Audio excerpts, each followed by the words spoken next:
பெரியவங்க கிட்ட எப்படி பேசணும்னு கூட உனக்கு அறிவில்லையா?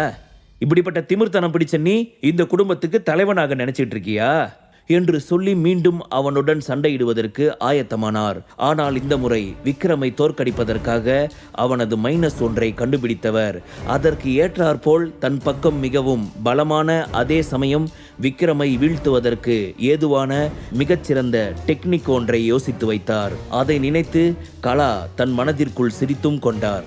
வா விக்ரம், உன்னோட டெக்னிக் என்ன அப்படின்னு தெளிவா புரிஞ்சுக்கிட்டேன். உன்னை அட்டாக் பண்ண தேவைப்படுற மைனஸ் டெக்னிக் என்னன்றது உனக்கு தெரியாது தானே? அது மட்டும் இல்லாம அந்த மைனஸ் டெக்னிக் எனக்கு தெரியுன்றது உனக்கு தெரியாதுல்ல என்று சொன்னவாறு அவனை தாக்க முன்னோக்கி வந்தார். நீ இந்த மாதிரி திமிர் பிடிச்சி ஆடுறதுக்கு உனக்கு இப்படி ஒரு நிலைமை தேவைதான்னு உணர வைக்க போறேன் என்று சொன்ன கலா அவனை தாக்குவதற்காக மிக அரிதான மைனஸ் டெக்னிக் ஒன்றை யோசித்து அவனை நோக்கி ஓடி வந்து பலமாக அவனது 2 கைகளின் மணிக்கட்டை இறுக்கி பிடித்து மடக்கியவாறு அவனது அல்லை வயிற்றில் குத்திவிட்டு அடுத்த கணமே அவன் முதுகு பக்கம் சென்று நடுமுதுகில் தன் ஒற்றை விரலால் ஓங்கி அழுத்த அதன் விளைவு விக்ரமின் பின்பக்க நரம்புகள் ஒன்றோடு ஒன்றாக பின்னி கொண்டு அவனது புடனியில் ஒருவித வலியை ஏற்படுத்த அந்த சமயமாக அவனது புடனியில் குத்துவிட்டு அவனது 2 கால்களையும் ஒரே சமயத்தில் வாரிவிட்டவன் தலைமுடியை பிடித்து இழுத்து விக்ரமை தரையில் படுக்க வைத்தான். அதன் பின் தனது 2 விரல்களையும் நேராக அவன் 2 கண்களிலும் குத்தப்போன சமயம் விக்ரம் தனது கையால் அவனது 2 விரலையும் தடுத்தவாறு தன் காலை மேலே உயர்த்தி கால்களால் கலாவின் கழுத்தை நெரிக்க ஆரம்பித்தான். ஆரம்பத்தில் கலா விக்ரமிடம் எந்த பாகங்கள் எல்லாம் மின்னல் வேகத்தில் செயல்படுகிறது என்பதை நுணுக்கமாக கவனித்து அதையெல்லாம் ஒரே நேரத்தில் அட்டாக் செய்ய வேண்டும் என்று அதற்கு தகுந்தாற்போல் மைனஸ் டெக்னிக்கை யோசித்து அவனிடம் மிக விரைவாக வேலை செய்யும் அனைத்து பாகங்களையும் இடைவிடாது தாக்க விக்ரமிற்கு ஆரம்பத்தில் ஒன்றும் புரியாமல் சிறிது குழப்பமாகத்தான் இருந்தது. விக்ரம் எவ்வளவோ தடுத்தும் தன் 2 விரல்களையும் அவன் மீது பாய்ச்சுவதற்கு தயாராக இருந்தான் கலா. அதை சுதாரித்தவன் அந்த கைகளை மடக்கி பிடித்து அவனது கழுத்தை நெரித்தான்.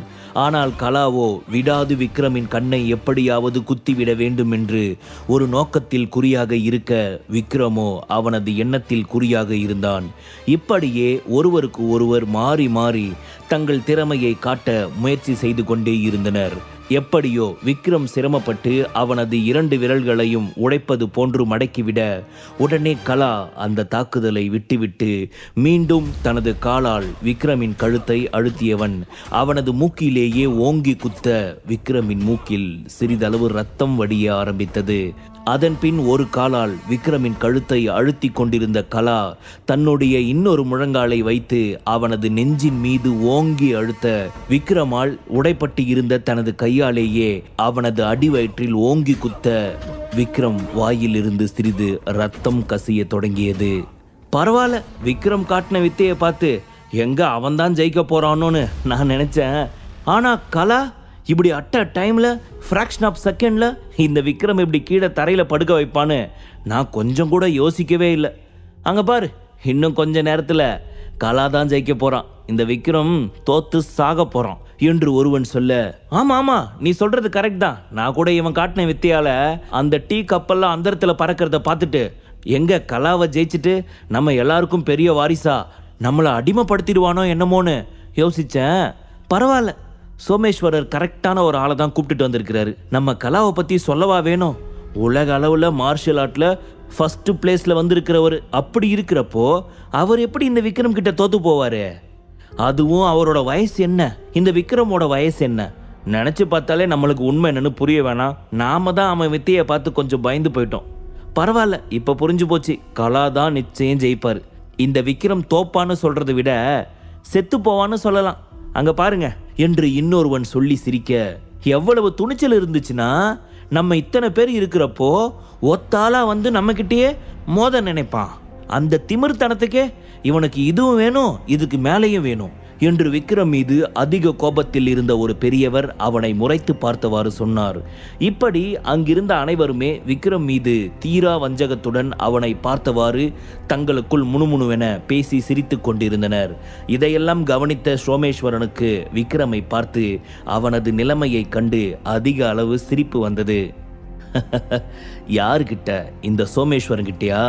நான் நினைச்சா நடக்காத காரியம் எதுவுமே கிடையாது. அது மட்டும் இல்லாமல் என்னோட தாய்க்கிழவன் என்கிட்ட என்ன சொன்னான்? இந்த விக்ரம் ஒட்டுமொத்த கிருஷ்ணா ஃபேமிலியையும் அழிச்சிடுவானா? அழிய போகிறது இப்போ கிருஷ்ணா ஃபேமிலி கிடையாது. அவர் யாரை மலை மாதிரி நம்பிக்கிட்டு இருக்கிறாரோ அந்த விக்ரம் தான் கூடிய சீக்கிரத்தில் அழிய போகிறான். நான் சொன்ன மாதிரியே இவன் கழுத்தை அறுத்துட்டு போய் அந்த வயசானவர் முன்னாடி போட்டால் மட்டும்தான் அதை பார்த்து பயந்து போய் அமைதியாக அடங்கி ஒடுங்கி அவர்கிட்ட இருக்கிற பவர் எல்லாத்தையும் என்கிட்ட கொடுப்பாரு. அதுக்கப்புறம் நான் நினைச்ச மாதிரி ராஜ வாழ்க்கை வாழ போறேன். எல்லாரும் எனக்கு சேவை செய்ய போறாங்க என்று தனது ஃபியூச்சரை நினைத்து சந்தோஷ கனவில் மூழ்க ஆரம்பித்தார் சோமேஸ்வரர். அப்பொழுது கலாவின் பலமான தாக்குதலில் சிரமப்பட்டு கொண்டிருந்த விக்ரம் திடீரென ஏதோ சக்தி வந்தவன் போல் கலாவை கீழே படுக்க வைத்துவிட்டு அவன் மேலே பாய்ந்தான். இந்த முறை விக்ரமின் ஒரு கால் கலாவின் கழுத்திலும் இன்னொரு முழங்கால் அவனது நெஞ்சிலும் இருக்க கலாவுக்கு விக்ரமை தாக்குவதற்கு சிறிது சிரமமாக இருந்தது. இல்ல கலா, இதை விட்டுறக்கூடாது. நீ அவங்கிட்ட 70% ஜெயிச்சிட்ட. இன்னும் கொஞ்சம் தான் உன்னோட அட்டாக்கை விடாம தொடர்ந்து ட்ரை பண்ணு. நீ தான் மார்ஷல் ஆர்ட்ல வேர்ல்டு நம்பர் 1. அதை ஞாபகத்தில் வச்சுக்கோ. உனக்கு இல்லாத திறமையா? அதை மனசில் வச்சுக்கிட்டு இவன் அட்டாக் பண்ணு என்று தனக்குத்தானே உத்வேகத்துடன் அட்வைஸ் செய்து கொண்டவன் தனது காலால் சிரமப்பட்டு விக்ரமின் அடிவயிற்றில் ஓங்கி உதைக்க அவன் உதைத்த வேகத்தில் விக்ரம் அந்தரத்தில் பறக்க ஆரம்பித்தான். மேலே சென்றவன் பொத்தென்று தரையில் குப்புற விழ அப்பொழுது அவன் காதோரத்திலும் நெற்றியிலும் அடிபட்டு ரத்தம் வர ஆரம்பித்தது. வாயில் இருந்து கூட சில இரத்த துளிகள் சிதறியது. இதை பார்த்த கர்ணா, சோமேஸ்வரன், மேக்னா, கைலாஷ் என அனைவர் முகத்திலும் புன்னகை தாண்டவம் ஆட ஆரம்பித்தது. என்ன ஆட்டம் ஆடுனா இவனுக்கு இந்த நிலைமை தேவைதான் என்று அவனை கோபமாக முறைத்து பார்த்து கொண்டிருந்தனர் அங்கிருந்த அனைவரும். ஒரு கட்டத்திற்கு மேல் விக்ரம் தாக்கு பிடிக்க முடியாமல் மயங்கி போனான். அப்பொழுது அவனை பார்த்து அங்கிருந்த அனைவரும் யோ யோ போதையா, போய் செத்து போயிட்டானான்னு பாருங்க என்று ஒருவன் சொல்ல, என்ன விக்ரம், இந்த கலாவை யாருன்னு நினைச்சுக்கிட்ட? ஏதோ 4-5 ரொம்ப ரேரான வித்தையை கத்துக்கிட்டா யாரை வேணாலும் ஜெயிச்சிடலாம்னு நினைச்சியா? அவனோட திமிர்த்தனத்தை அடக்கிறதுக்குன்னு ஒருத்தன் இருப்பான் அப்படின்றத அவன் இப்ப புரிஞ்சுப்பான் என்று மனதிற்குள் நினைத்தவாறு சந்தோஷமாக தனது கைகளை மேலே உயர்த்தியவாறு அங்கிருந்த அனைவரையும் பார்த்து புன்னகைத்து கொண்டே அவனை நோக்கி வந்து மல்லாக்க திருப்பி போட்டார். அப்பொழுது மயக்கத்தில் இருந்த விக்ரமின் மனது பெண்டன் கார்டு சக்தியின் மூலமாக பசுமையான சூழலில் உலாவிக் கொண்டிருந்தது. அந்த சூழல் அவனது உடலுக்கும் மனதிற்கும் தேவையான பலத்தையும் அவன் காயத்தால் ஏற்பட்ட வலிக்கு மருந்தையும் கொடுத்தது போன்று உணர்வை கொடுத்தது. இயற்கையின் நறுமணத்தை அதிக அளவு உணர்ந்தவர்களின் உடலில் ஏதோ ஒருவித ஆற்றல் பரவி படார் என்று கண்விழித்தான். அதை பார்த்த அனைவருக்கும் ஆச்சரியம். என்னடா, செத்துட்டான்னு நினைச்சா மறுபடியும் கண்ணு முழிச்சிருக்கான், அதுவும் யாருமே எழுப்பாமலே எந்திரிச்சிட்டான் என்று அனைவரும் விழிப்பிதுங்கி முழிக்க கலாவிற்கும் அதே அதிர்ச்சிதான். என்ன இவன் இன்னும் சாகலையா? கண்ணு முழிச்சிட்டான், பரவாயில்ல, இவனுக்கு இருக்கிற திறமைக்கு நாம் அடிச்சதும் மயங்கி விழுந்ததே ரொம்ப பெரிய விஷயம்தான். என்னை பொறுத்த வரைக்கும் இவன் தோத்துட்டான். சாவோட வழியை விட தோத்து போற வழி ரொம்ப பெருசு. இனிமேலாச்சும் இவன் திமிர்த்தனம் அடங்கும். இனி மறுபடியும் ஒருவேளை என்கிட்ட வந்தானா இவனால என்னை ஜெயிக்கலாம் முடியாது. நிச்சயமா நான் தான் ஜெயிப்பேன். எவ்வளவு தைரியமா மறுபடியும் கண்ணு முழிச்சிருப்பான் என்று நினைத்த கலா அவனை வா என்பது போல் கைஜாடை காட்டினான். என்ன விக்ரம், ஒரே அட்டாக்ல மயங்கிட்ட போல. நீ என்னதான் உன்னை ஹீரோவா நினைச்சுக்கிட்டாலும் உன்னை விட சிறந்தவன் நிறைய பேர் இருக்காங்கன்னு இனிமேலாச்சும் நினைச்சுக்க. உனக்கு இந்த வயசுல இவ்வளவு திறமை இருக்கிறது ரொம்ப பெரிய விஷயம்தான். இத்தனை திறமை இருக்கிறது எல்லாரும் நினைக்கிற அளவுக்கு அது சாதாரணமான விஷயம் எல்லாம் கிடையாது. ஆனா உன்னை விட வயசுல நான் ரொம்ப பெரியவன். அப்போ எனக்கு எந்த அளவுக்கு திறமை இருக்கும்னு நீ கொஞ்சம் யோசிச்சு பார்க்கணும். அதை யோசிச்சு பார்க்காம இவ்வளவு திமிரு பிடிச்ச ஆடுனல, அதான் இப்போ இப்படி விழுந்து கிடக்கிற என்றான் திமிராக. அவனை கோபமாக முறைத்து பார்த்த விக்ரம், இங்க பாருங்க, தற்காப்பு கலை வயசோட அடிப்படையில் மதிப்பிடலாம்னா அதுக்கு பேரு தற்காப்பு கலையே கிடையாது என்று சொன்னவன் அங்கிருக்க அனைவரும் ஒரு நொடி மூச்சு உள்ளிழுத்து விடும் முன் வேகமாக மின்னல் வேகத்தில் வந்து கலாவின் தொண்டையை அட்டாக் செய்து தன் இரு விரல்களையும் சுழற்றி அவன் இரு கைகளின் மைய நரம்பு பகுதியில் அழுத்த அவன் நரம்புகள் அனைத்தும் செயலற்று போனதை போன்று உணர்வு கலாவிற்கு தோன்ற அவன் அதை சரியாக உணர்ந்து முடிக்கும் முன்பே அவனது 2 கால்களையும் செயலிழக்க செய்தான். அதன் பின் அவன் அடிவயிற்றில் ஓங்கி குத்த இந்த முறை கீழே தரையில் மடிந்து விழுவது கலாவின் முறையாயிற்று. அவனது வாயில் இருந்தும் இரத்தம் கசிய தொடங்கியது. விக்ரமை போல் இல்லாமல் கலாவால் சிறிது கூட அசையவே முடியவில்லை. கலாவின் 2 கால்களும் முழுமையாக செயலிழந்து விட்டதை போன்று உணர்ந்தான். அவன் தொண்டை பகுதியில் தாக்கியதில் இருந்தே கலாவிற்கு விடாமல் தொடர்ந்து இருமல் வந்து கொண்டே இருந்தது. ஆனால் விக்ரம் தன்னை அடுத்து அட்டாக் செய்து விடுவானோ என்று, அதனால் தன் உயிர் போய்விடுமோ என்ற பயத்தில், மிஸ்டர் விக்ரம், என்னை இதுக்கு மேலே எதுவும் பண்ணிடாத. நான் தோத்துட்டு தான் ஒத்துக்கிறேன்.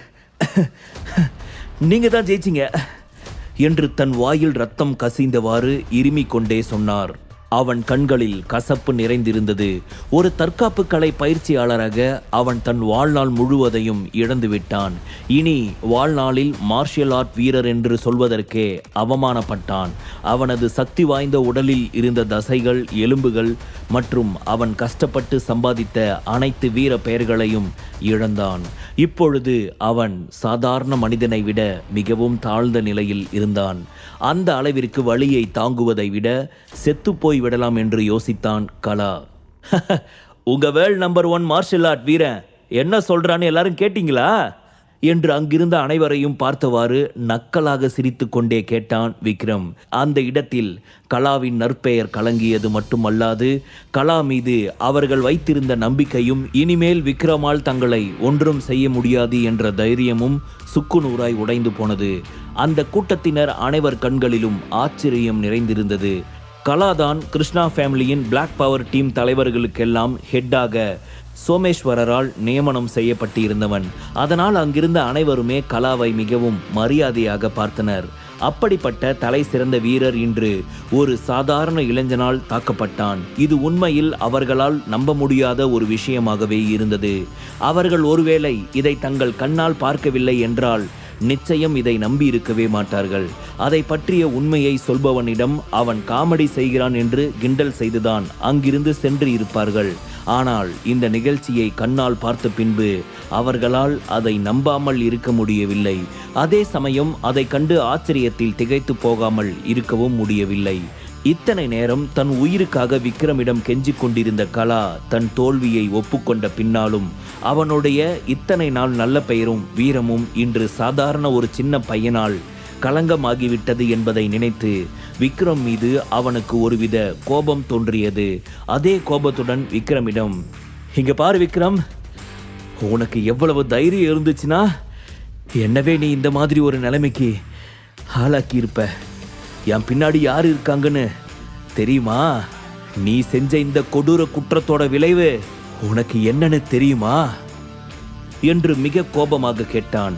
கலாவின் இந்த திடீர் கோப பேச்சால் அனைவரது கவனமும் அவன் பக்கம் திரும்பியது. விக்ரம் கூட கலா கேட்ட அந்த கேள்விக்கு பதில் என்ன என்று யோசிக்க ஆரம்பித்தான். முழு கதையையும் கேட்டு மகிழ பாக்கெட் FM ஆப்பை டவுன்லோட் செய்யுங்கள். லிங்க் டிஸ்கிரிப்ஷனில் கொடுக்கப்பட்டுள்ளது.